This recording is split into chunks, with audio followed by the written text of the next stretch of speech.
Hello! Welcome to a presentation on my project, Safety Reflective Road Marking.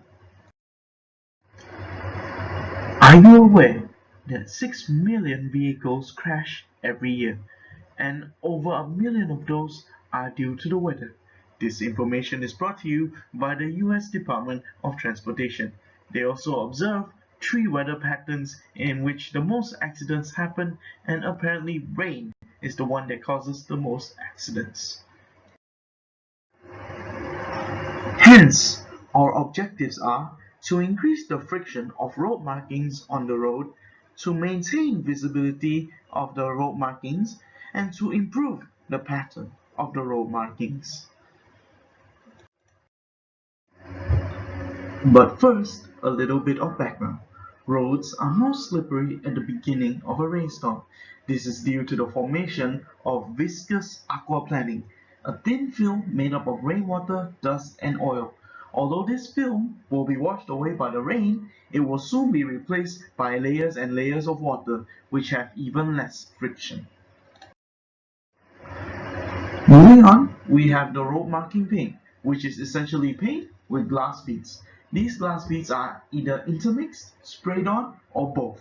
These beads are evenly distributed throughout the paint, and as we all know, when glass is wet, it is extremely slippery. Therefore, cars will skid easily. An example of this was at the Monaco Grand Prix, when the driver lost control of his car and crashed.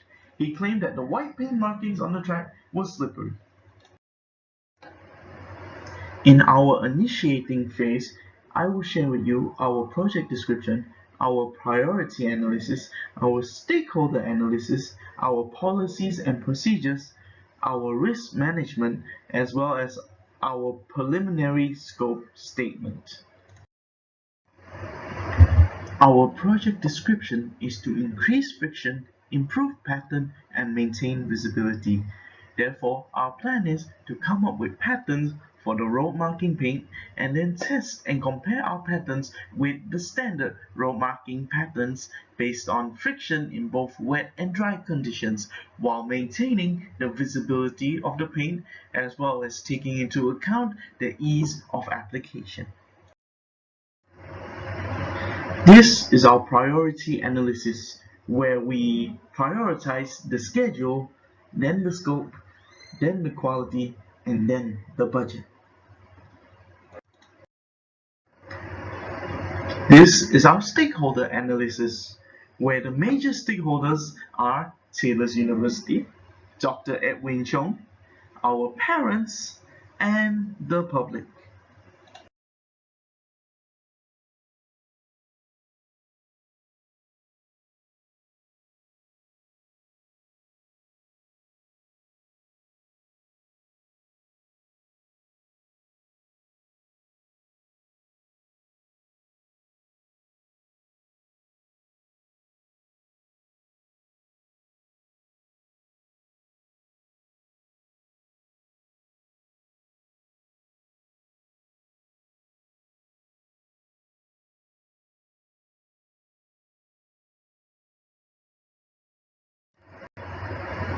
Moving on to the planning stage, in which I will share with you our estimated costs and duration, our work breakdown structure, our network diagram, and our Gantt chart.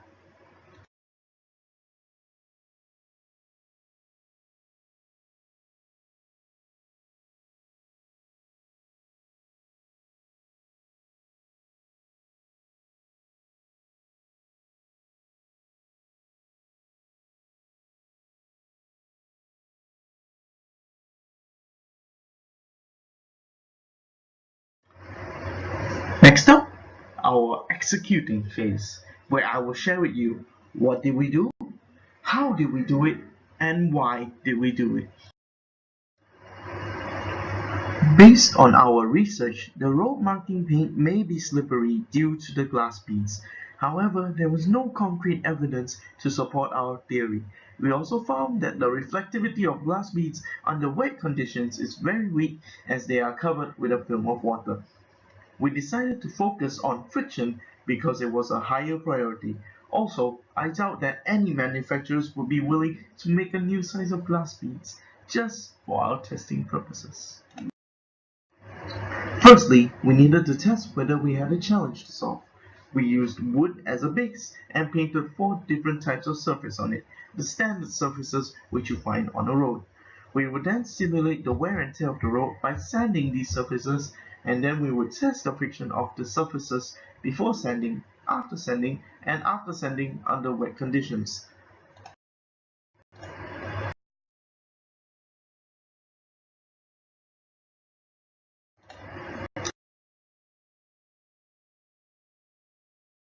For our friction test, we attached a spring balance to a wooden block and placed 10 Newton weight on it.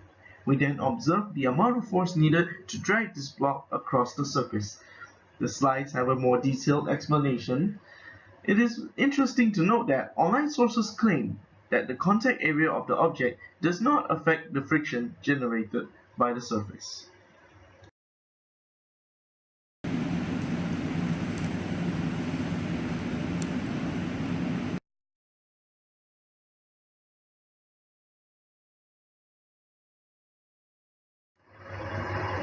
Since we found out that the normal paint has the highest friction force, we decided that we must utilize that in our patterns.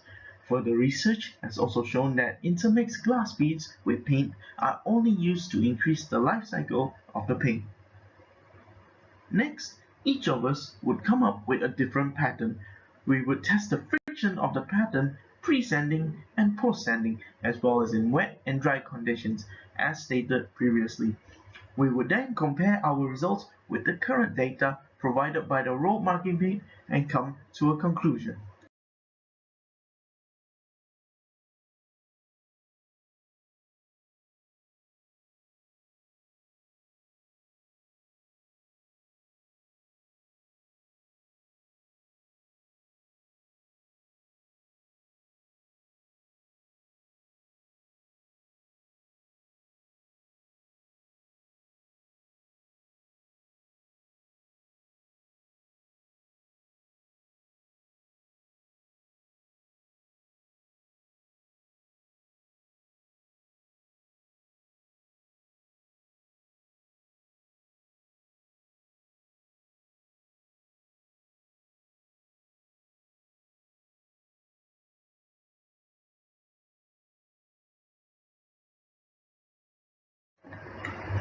From our friction test, we found out that Udiani's set shows a 90% increase in friction from the original road marking paint.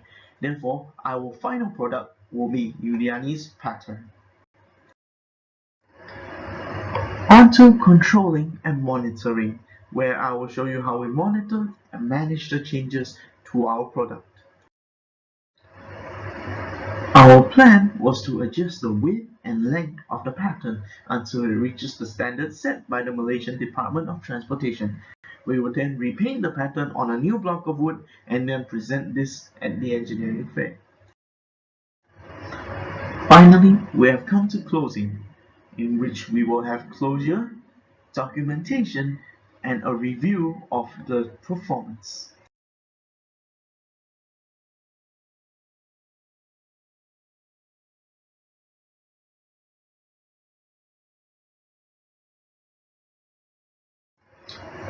I will also talk a bit about project achievement and summary review, where I will show you the achievement of deliverables as well as an overview of the project.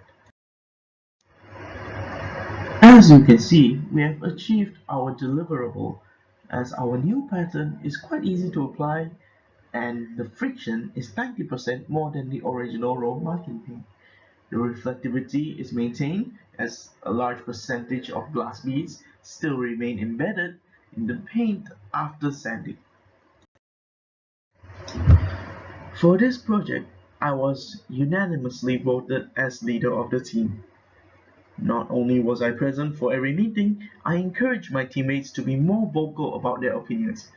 I ensured that no judgment was made for any idea because all ideas are valuable. Before deciding anything on my own, I needed to discuss it with my team, and I did just that. I tried my best to distribute tasks evenly while ensuring that I did the exact same amount of work as the rest. If we had to do research, I would do research. If we did hands-on work, I pitched in. When we had to find a supplier, I was the driver to the location, which was 40 minutes away. I strongly believe that being a leader does not make me better than my teammates. Cutting wood, painting patterns, doing research, contacting companies, you name it, we did it as a team. As the only guy in the group, I was the only one who possessed the necessary endurance and strength to sand all the surfaces in one sitting. The friction test also required quite an amount of strength and willpower to ensure that the spring balance was always level. Therefore, it was my job to do that too. The more technical tasks I left up to the girls, as I was essentially just the muscle of the team. This is an overview of our project. So after planning the budget, we've decided which materials we need, and then we looked for a supplier. At first we decided to use cement, but however the outcome of the cement was not satisfying. The surface was cracked all over. Therefore we decided to use plywood instead. And as you can see, I have stated earlier basically what we did all throughout it, and until the end when we achieved our final product, which led to modification, which we had to repaint it, and then finally we are ready for engineering fair.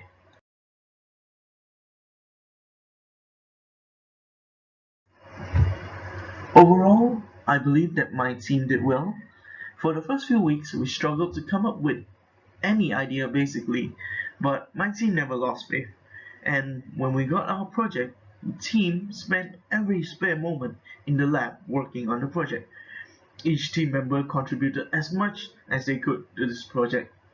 Yes, there were a few minor bumps in the road, but those bumps were soon smoothed out very quickly through discussion and compromise. And that is the end. Thank you very much, and I'll see you again next time.